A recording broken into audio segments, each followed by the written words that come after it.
Hi everybody, welcome back to my channel. Drew here from Lone Fox, and today's video is another tip-driven video. But these are some of my favorite videos to watch here on YouTube because I feel like I gain so much insight from other people. And today's video, you guys, is one that I really do think you're gonna get so much insight on, whether it comes to your next design project, your next DIY project, whatever it might be. I think some of the tips and tricks I'm sharing are gonna be extremely useful. And you might be asking yourself, what kind of tips and tricks will you be sharing, Drew? And today's video is primarily focusing on tips and tricks kind of that help out in the design process, and actually more so in the design process of making over a space. So these are tips and tricks when it comes to painting, when it comes to hanging curtains, when it comes to like the actual process of making over a space. These are things that make that process so much simpler. We have a lot of information to cover in today's video, but before jumping in, I do want to mention that if you're not already, make sure to subscribe to my channel. I post brand new home decor and DIY content every single week here on Lone Fox.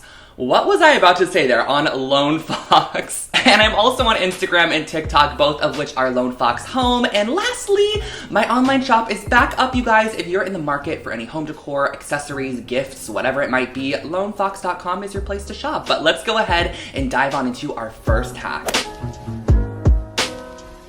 This first tip here is one that I have definitely seen on social media before, whether it be TikTok, Pinterest, YouTube. I have seen people use this tip and hack, but I feel like it's never really been popularized before, so I wanted to go ahead and share it with you guys because I really do think it's innovative for somebody that maybe has struggles when it comes to hanging curtains, or they really want to get that nice pleated look, and that's actually using toilet paper rolls to separate and kind of space out the pleats of your curtains in order to get a more symmetrical and uniform look in the end. And what I mean by this is essentially you take and you save your toilet paper roll. So when you get to the end, just pop the roll off, save it, and you can actually use this as a spacer for any pull pocket or grommet style curtain. So any kind of curtain that has either a hidden pocket or a grommet that the toilet paper roll can hide behind, you're gonna essentially kind of layer these in between every other panel or every other loop of your curtain. And then in the end, it's going to space out your curtains. So when you go to open them or close them, it just gives them kind of a nice spacing, and it essentially allows them to lay a lot neater on the window pane.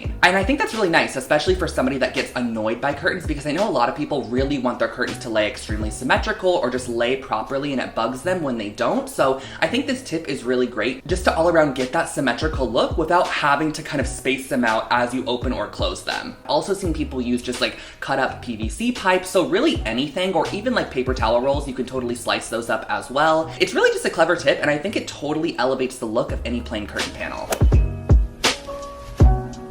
Moving into our second tip, this is all about hanging photos that have two hangers on each side. If you guys know what I'm talking about, I feel like those are the most annoying. I hate when I go out and I buy a mirror and I'm looking forward to hanging it when I get home, and I just want to have one little nail hole in the middle because I know how to properly do that very easily. You get home and there's two nail holes on the left and right side. So you have your two picture hangers, and I just always find that so challenging when it comes to hanging because you really have to find the perfect distance. They have to be level. If you like nail one higher than the other one, it's gonna hang crooked. So I ran across a TikTok, I believe it was a TikTok, of somebody using painter's tape to hang up these photos, and I thought that was the most genius idea ever. And I first utilized it actually in my grandpa's room makeover. So I went ahead and I grabbed a piece of painter's tape. You just take a piece that is long enough to stretch from picture hanger to picture hanger, lay it across there, mark where you want your two nails to go, and then on the wall, you're actually gonna transfer that tape on the wall and make sure that it's level, either using a laser level or a level itself, just to make sure that your tape is nice and level.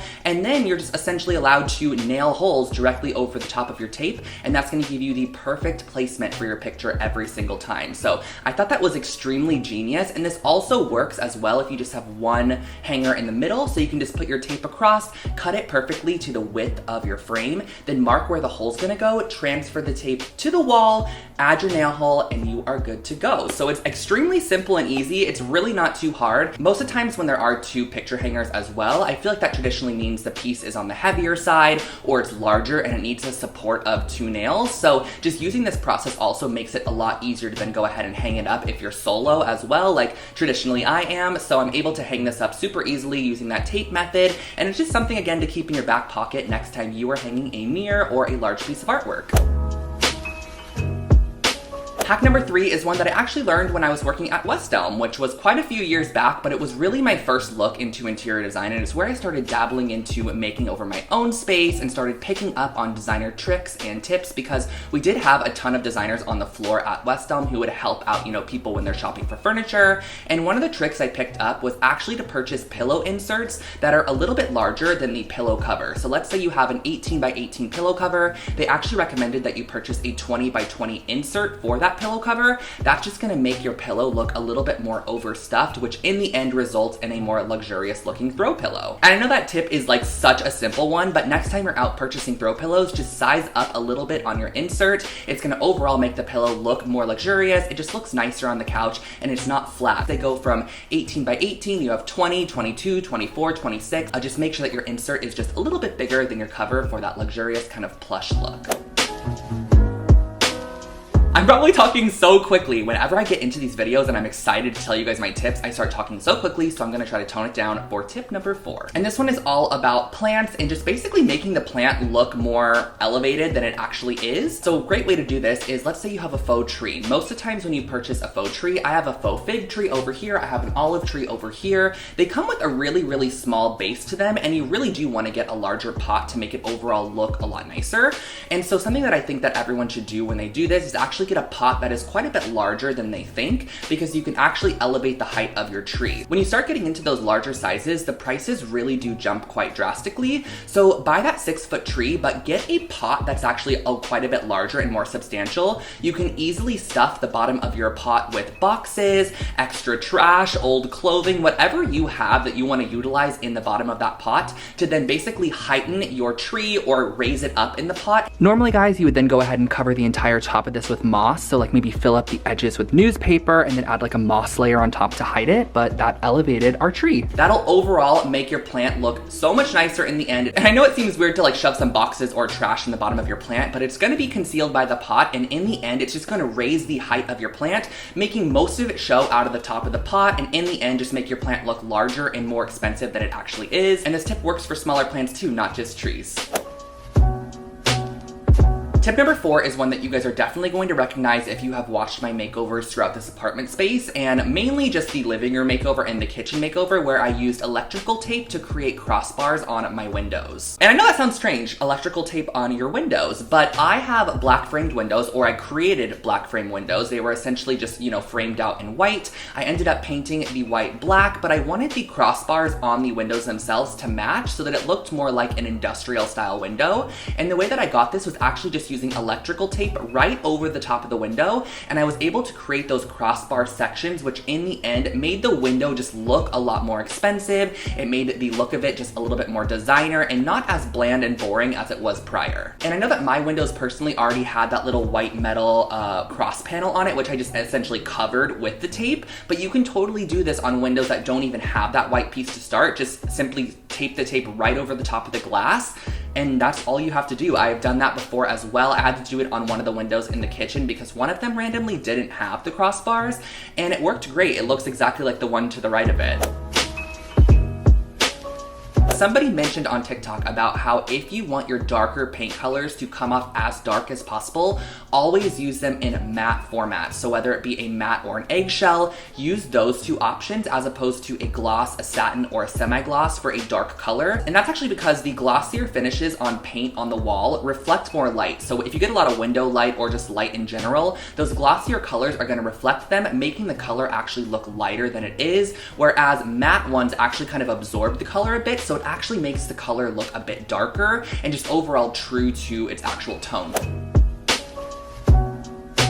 I know how frustrating it could be when you want to place a lamp somewhere and you have no outlet, or just a lamp somewhere even if you have an outlet but the cord's gonna show. How annoying is it when you have to drape the cord down and then it's popping out from behind a dresser and it's just kind of going out on the wall and it's there. I know, so frustrating, but you guys, there are actually rechargeable light bulbs that you can purchase on Amazon, and essentially you can charge these for about 12 hours, pop them into a lamp, and you can put the lamp absolutely anywhere. You do not have to plug it in. Every light bulb is essentially different. So some of them have an app for them, some of them have them on your phone, a voice command, whatever it might be. It essentially allows you to use a light bulb without having to have an electrical source to plug the lamp into. A great example of this for myself is down in my entryway. I actually have 0 outlets down there, but I would love to put a lamp down there or just some form of light, because when we come in at night, it is pretty dark. So I'd love to be able to know when walking up to my house, I can open my phone, switch the light on, and it's on when I walk into the door. So that's a great option for you if you do not have an electrical source.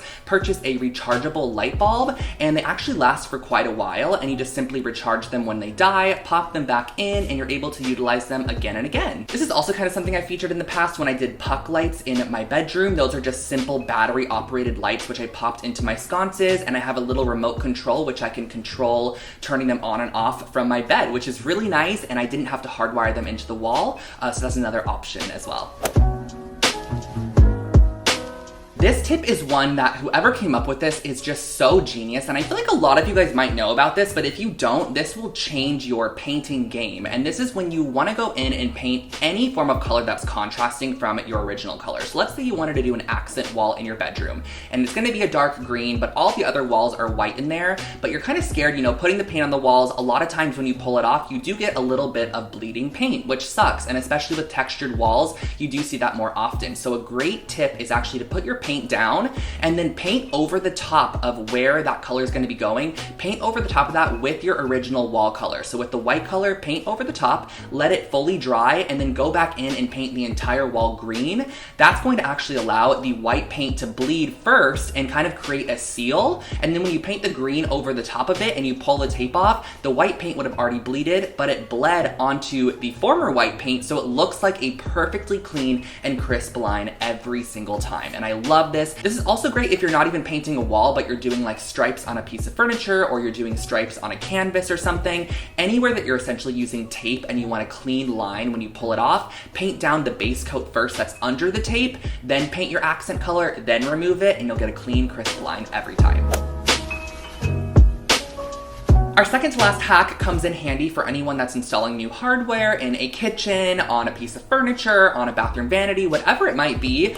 I have utilized this tip in the past, and I think it's really nice. So essentially, I always find it so much easier when your piece of hardware just has the one screw, because you're putting it through one hole, you screw it in the back, and you're good to go. But when you have hardware that has 2 screw slots, I find it so much harder because it has to first of all be symmetrical, and the screws have to be perfectly placed so that they, you know, pops into your piece. So a great tip for this is actually to use lipstick, apply a little bit onto the holes on the back or the screws, whatever it might be that's kind of sticking off of your handle, then use that lipstick as a stamp to transfer it from the handle to the cabinet door or the nightstand door, whatever it might be, and then remove it. You're then going to have your lipstick spots, which you can use as drill holes. So you're just going to drill right over the top of those, wipe away any excess lipstick, but that's going to give you perfect placement every single time. And then I also like utilizing something like a laser level or a ruler in that process, just to ensure that the placement of it is centered still, because you can't really, you know, make sure that it's perfectly centered if you're stamping, but that just makes the process a bit easier. And I do find that that then allows you to have a perfect width for those screw holes. You can also totally do this and transfer it to a piece of paper just to get that width, then use that paper and actually put it on the cabinet to make sure it's nice and straight, if that makes sense. That's another option, just to kind of give you a little bit more guidance in the process of ensuring that that handle is going to be straight on your piece once you add it on.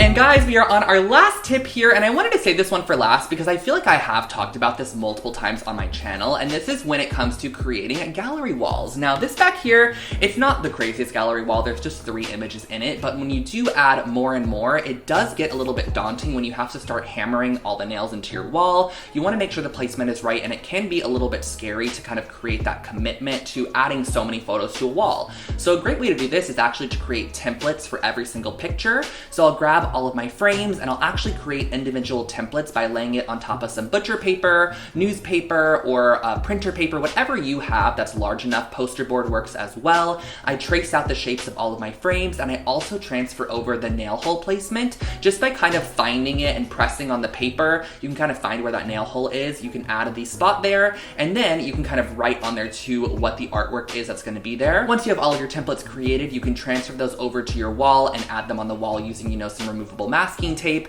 and it basically allows you to get a visual for how the placement can be, and you can go ahead and add and remove, adjust and edit your gallery wall prior to having to actually commit to it. And the great thing is that once you have all of your templates up on the wall, all of your nail holes are in the perfect spot. So then you can go back over the top of your template, add the nail, and then pull the template right off and add your frame, and you have a perfectly placed gallery wall. And those are my 10 designer, innovative, clever hacks when it comes to making over a space. So those are just tips and tricks that I have used when it comes to any form of transformation I'm doing in my space, large or small. If I want to add a gallery wall, if I want to add a simple framed piece of artwork, if I want to swap out the hardware, these are just things that I have used that I think make the process so much simpler, and I hope that this helped you guys out as well. So if you are not already, make sure to subscribe to my channel. I post brand new home decor and DIY content every single week here on Lone Fox, and there are a ton of other tip-driven videos on my channel. If you guys want to check those out, I'll leave some in the cards above. We have small apartment hacks, organization tips, decor hacks. There's a lot on this channel, you guys, so definitely subscribe, and also make sure to follow me over on Instagram and TikTok. It is just Lone Fox Home for additional content. I'm always checking in with you guys over there. And yeah, I guess that's really all for today's video. I hope that you loved this one, and I will catch you guys in my next one. Bye!